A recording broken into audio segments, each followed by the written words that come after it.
প্রতিটা মানুষের জীবনেই এমন একজন থাকে যার সাথে একটু কথা বললেই মন প্রাণ সব খুশিতে ভরে ওঠে, যার সাথে একবেলা কথা না হলে মনটা ধীরে ধীরে মনমরা হয়ে যায়, খেতে বসে খেতেও ভালো লাগে না।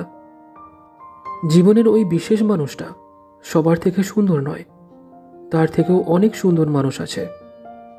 আর কারণ ওই মানুষটাকে প্রথমে ভালোবাসা দিয়েছি, নিজের স্নেহের অনুভূতির সাথে তাকে জুড়েছি, তারপর তাকে পছন্দ করেছি।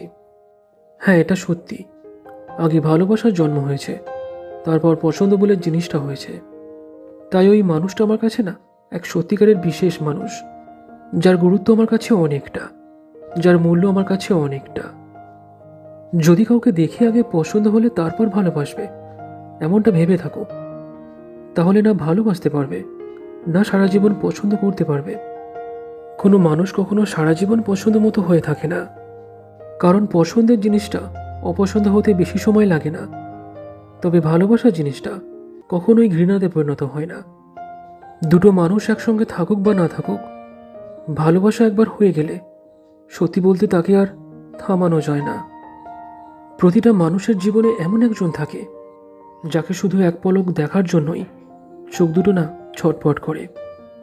নিজের ওই বিশেষ মানুষটাকে দেখে যতটা শান্তি পাওয়া যায়, আশেপাশে তার থেকে অনেক সুন্দর মানুষকে দেখেও সেটা পাওয়া যায় না।